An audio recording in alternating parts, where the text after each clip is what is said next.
Welcome, welcome, welcome to Tools for the Modern Man podcast. This week, we're going to be discussing goals. What are goals? Goals really are just targets that we set for ourselves that are attainable. I love some of the quotes that came out for goals. Albert Einstein, once said, if you want to live a happy life, tie it to a goal, not to people or things. Mark Twain also said, kind of, without dreams and goals, there is no living, only merely existing, and that is not why we are here. A lot of times I feel that when we get into ruts, when we start to kind of feel down, we need a goal. We need something attainable. We need an opportunity to move towards. And a lot of what we work on in our businesses, our careers, and in our lives revolve around having goals. When we're younger, we think about these goals all the time. We think about what we want to be when we grow up. We think about what kind of house we want to live in. We think about what kind of car we want to drive. And we're always thinking about something that we can attain. As we get older, we start to work hard. We start to study into different things. We start to try, fail, succeed. And we think that once we accumulate enough stuff, we're done, right? Once we've bought that house, worked in that career, achieved a certain level of finance, a certain level of money, we're good. That's it, right? And then we just coast. How many people in my life have I heard, oh, I'm just can't wait till I retire? Well, and then what? We need goals as human beings to feel like we have purpose. Goes back to kind of what our core values are, what our vision is for our life. What kind of mission do we have for ourselves? What is our purpose? And it doesn't have to be something big. And I think this is the misconception we all have, is that we often talk about goals, and they end up being these huge, impossible thoughts that we have that don't really resonate with where we are and who we are in the moment. And that's kind of what I wanted to talk about today is, how do we set a goal? How do we know that that goal is something we really want? What's the framework of having a goal? Why it's important? And again, what we can do to set ourselves up for success, right? Because at the end of the day, we all want to be happy, and we all want to have that sense of accomplishment when we put our head down at night to go to sleep. So first things first, what is a goal? A goal is just something you set for yourself, right? There's lots of different literature on it. There's lots of different coaches and ways of thinking about a goal. But I like to really simplify it, bring it back down to what is it really? It's something you want, right? Ultimately, a goal is achieving something that you want for yourself, right? The next question is why? Why do you want it? What makes it important to you? And I think that there are lots of stuff that we can write down and we can say that we want. I did an exercise once where I wrote down 100 things that I wanted. And this is an exercise you can do at home. What are 100 things you want? The first 5 are super simple. The next 5, become materialistic. And then you start to struggle when you get to those larger numbers, because outside of some of the materialistic things like a car and a house, vacation, I don't know what else you'd want, a toy, right? Toys, clothes, whatever it is. After you get through those, you really have to start digging deep and looking at what is it that you're trying to accomplish? What will help you to grow? And goals should have a component of growth to them. And they should have a little bit of fear and apprehension to them. A goal should be something that's attainable. And when you're designing one, when you're thinking about one, it really is important for you to see yourself achieving the goal, but it should also stretch you outside of your comfort zone. And that's why it's important to know your why. Because a goal that isn't big for you, a goal that doesn't scare you a little bit and excite you at the same time is a goal you won't achieve or attain, because the effort that needs to go into executing and getting to that goal is not going to be worth it. You know, that phrase, the juice isn't worth the squeeze. Well, the juice has to be worth the squeeze.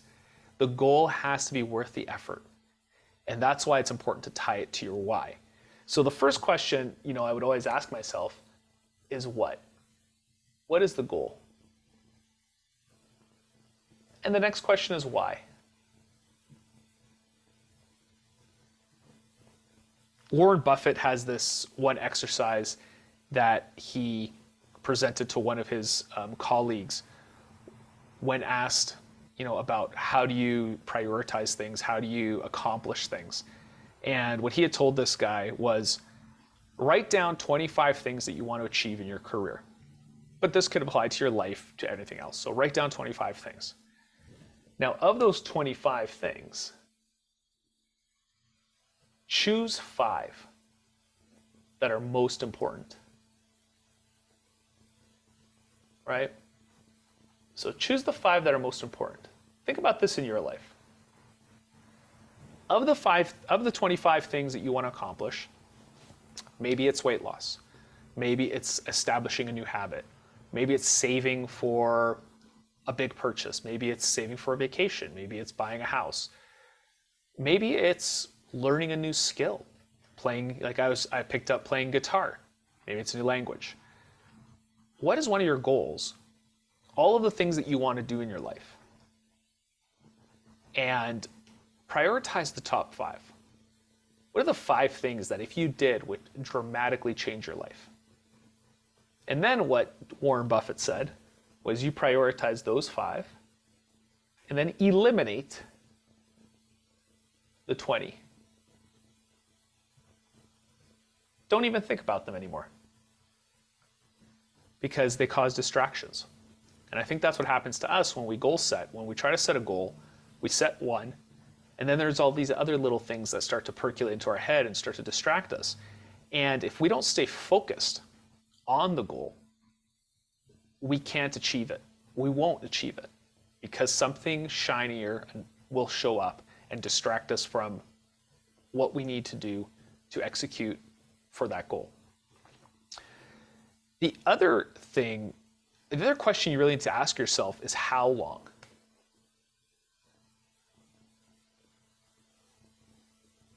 This is a good example for this is school. We go to university. If you choose to go to university and you want to get into a degree, I went through engineering and I knew it was a 4-year program. Some people made it an 8-year program. But each person's different.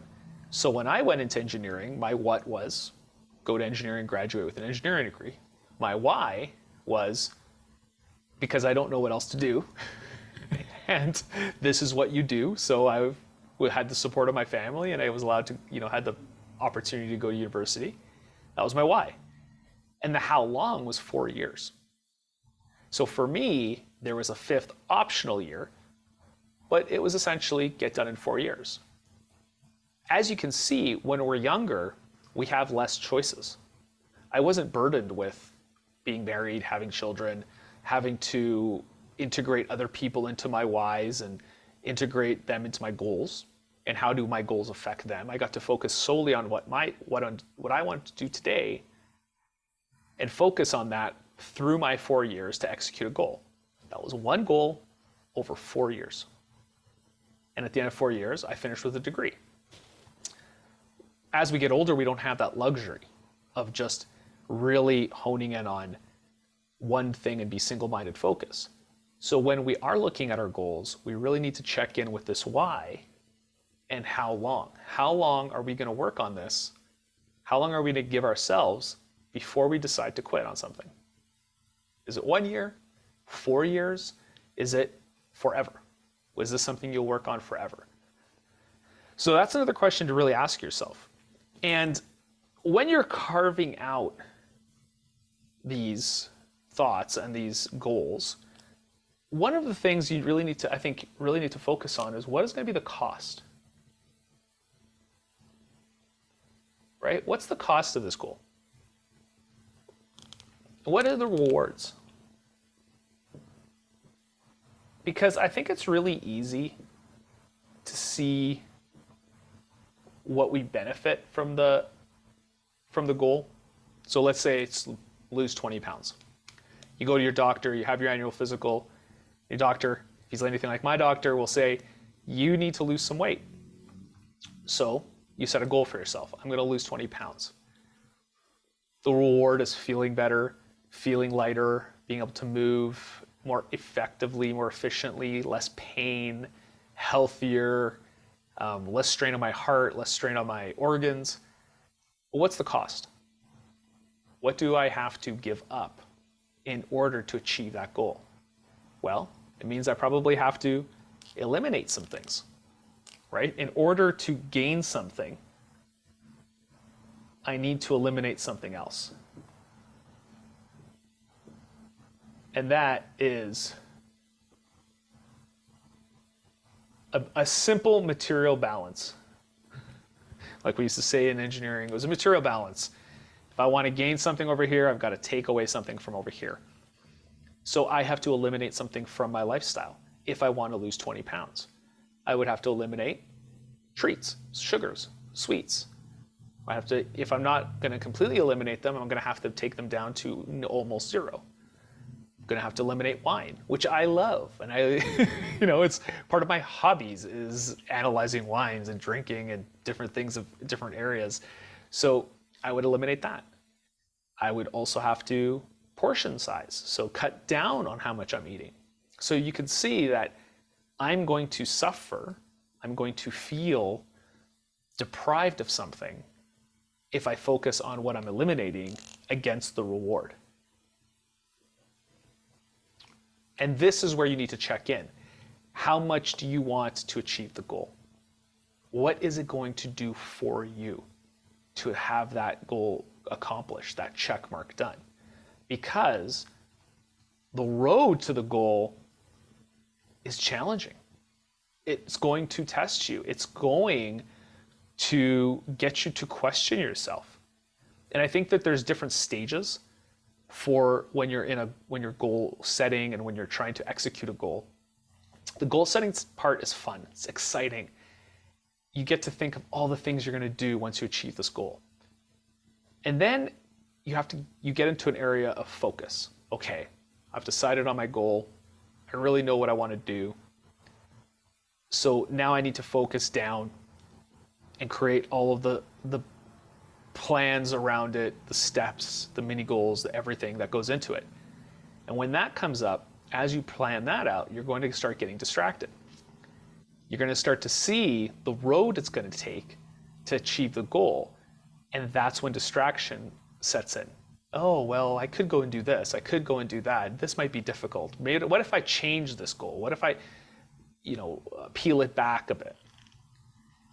And then you start down the path of achieving the goal, and you're going to feel the strain of that goal.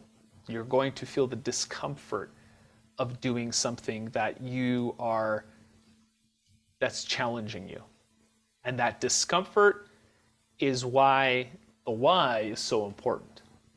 And this is where you're going to be tested. And this is where you have options daily to quit on the goal. Then there's going to be some disappointment because the goal isn't happening fast enough, because we all are trained now for instant gratification, which is why the how long is important, because if you give yourself a year and 9 months pass and you haven't achieved your goal, you're going to start feeling impatient. But if you haven't given yourself that time, you don't know how long it's going to take, you might end up quitting. And then finally, you achieve this level of determination where it's no longer a feelings-based goal. It's now ingrained in your psyche, and you're going to attack it like the Terminator until you complete your goal. So this is all fine and good, but really, what is the makeup of a goal? And it comes in 5 parts. And there's a very simple an acronym for this called SMART. And it basically breaks it down like this. The first one is your goal should be specific, right? It should be specific. Do not have these large, grandiose, arbitrary goals. Specificity is how you're going to achieve success. Number 2 is it must be measurable, right? If you can't measure it, it's a vision. It's not a goal, right? It's an idea, but a goal has to be measurable. Do you want to make $100,000? Check. Do I want to lose 20 pounds? Check. Those are measurable goals. The other one is attainable. Kind of said this earlier. If it's an unrealistic goal, what are the chances of you believing that you can achieve it? And there are techniques to make a really out there, wild goal achievable by creating smaller goals. But the first one needs to be attainable. I like to think it's something that I would call a stretch goal, something that is currently that you currently don't have, that you can see yourself getting to, but is just out of reach. That is what I would call attainable, right? A stretch goal, something that's believable, yet just outside of your reach. I'm never going to be a professional athlete. I just turned 46 this year, and as long as Tom Brady was still playing quarterback, I had a chance to be a professional quarterback. But once he retired this year, that dream of being a professional athlete was dashed. And so if I set a goal to become a professional athlete, that just may not be attainable. Now, if my goal is to be able to run for 90 minutes straight, that's something I believe I can do. So you see the difference between a goal that's unattainable and a goal that is, in my mind, a stretch goal, but definitely attainable. The last one should be relevant.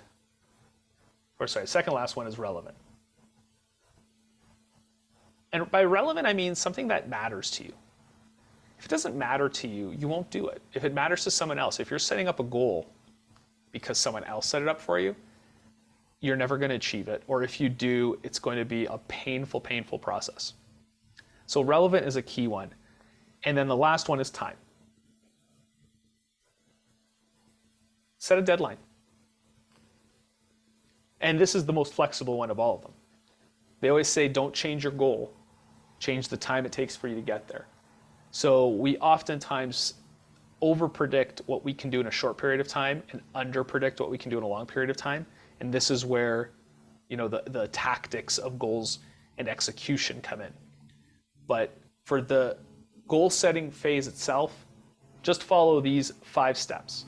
Be specific, make it measurable, make sure that it's attainable, that's something you believe that you can do. Make sure that it's relevant to you, and set a deadline. So really, that's the framework of goal setting. I hope you all enjoyed this one. If you're interested in having a conversation around goal setting, if you want to bounce some ideas, you can always get a hold of me. Go to my website at petebeskus.com. Set up a time. You can always, just set up a quick consult call, and we can have a chat.